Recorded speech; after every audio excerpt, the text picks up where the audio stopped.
Forces کی غزہ کے شفا ہسپتال میں کارروائی۔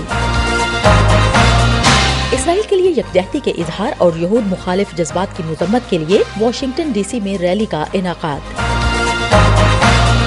یروشلم میں شہریوں کا احتجاج، نیتن یاہو کے استعفے کا مطالبہ۔ وائس آف امریکہ واشنگٹن سے اہم خبروں کے ساتھ سعدیہ زیب رانجھا۔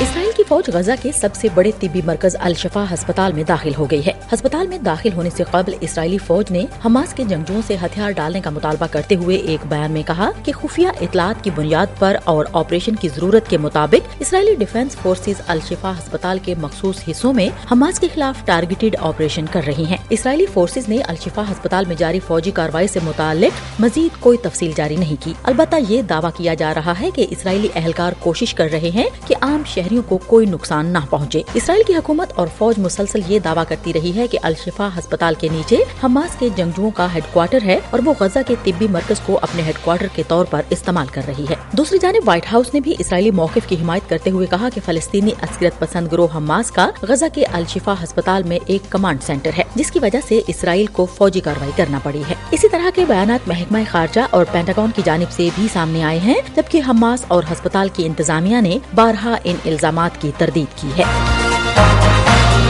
ہم وائس آف امریکہ واشنگٹن سے آپ سے مخاطب ہیں۔ ہزاروں افراد نے امریکی دارالحکومت واشنگٹن ڈی سی میں مارچ فار اسرائیل نامی ریلی میں شرکت کی، جس کے لیے شہر میں سیکیورٹی کے انتہائی سخت انتظامات کیے گئے تھے۔ امریکہ میں کچھ بڑی یہودی تنظیموں جیسے Jewish federation for North America اور conference of presidents of major American Jewish organizations نے اس مارچ کا انعقاد کیا، جس کا مقصد اسرائیل کے لیے یکجہتی کا اظہار کرنا اور یہود مخالف جذبات کی مذمت کرنا تھا۔ ایوان نمائندگان کے اسپیکر مائک جانسن کے علاوہ شوبز سے منسلک شخصیات، فنکاروں اور انفلوئنسرز نے ملک بھر سے نیشنل مال پر جمع ہونے والے یہودیوں سے خطاب کیا اور امریکی حمایت کا اعادہ کیا۔ ریلی میں شریک کچھ مظاہرین نے کہا کہ وہ خطے میں امن کے خواہاں ہیں۔ منگل کو اسرائیلی پارلیمنٹ کے باہر سینکڑوں مظاہرین جمع ہوئے اور وزیراعظم بنجمن نیتن یاہو کے استعفے کا مطالبہ کرتے ہوئے کہا کہ وہ عہدے کے لیے نااہل ہیں۔ مظاہرین نے نیتن یاہو کو 7 اکتوبر کے حملے کا ذمہ دار ٹھہراتے ہوئے گو گو کے نعرے لگائے اور کہا کہ بطور وزیراعظم وہ شہریوں اور فوجیوں کے لیے خطرناک ہیں، انہیں اپنا عہدہ چھوڑ دینا چاہیے، جبکہ ہمیں جنگ جیتنے اور اپنے لوگوں کو دوبارہ متحد کرنے کی ضرورت ہے۔ ہم وائس آف امریکہ واشنگٹن سے آپ سے مخاطب ہیں۔ امریکی وزیر خارجہ اینٹونی بلنکن اور امریکی تجارتی نمائندہ کیتھرین ٹائی نے منگل کو سان فرانسسکو میں ایپیک اجلاس کا آغاز کیا۔ We're very proud to be hosting APEC for the unprecedented third time. They say third time's a charm. We're going to try and demonstrate that. Blinken نے افتتاحی کلمات میں فورم کی کامیاب تاریخ پر نظر ڈالتے ہوئے کہا کہ ہم نے 3 دہائیاں قبل اس فورم کی تشکیل کے بعد سے ہی خوشحال مستقبل کی جانب حقیقی پیش رفت کی ہے۔ خطے میں جی ڈی پی $19 ٹریلین سے بڑھ کر $52.8 ٹریلین ہو گئی ہے۔ امریکہ 2024 میں ایپیک کے میزبان کی ذمہ داریاں پیرو کو سونپ دے گا۔ 21 رکنی Asia Pacific economic cooperation group کے رہنما سان فرانسسکو میں جمع ہوں گے تاکہ بحر الکاہل کے خطے میں تجارت اور اقتصادی ترقی کو فروغ دینے کے بارے میں بات چیت کی جا سکے۔ لیکن سربراہی اجلاس کا اہم واقعہ در حقیقت سائیڈ لائنز پر صدر جو بائیڈن اور چینی صدر شی جن پنگ کے درمیان ملاقات ہے۔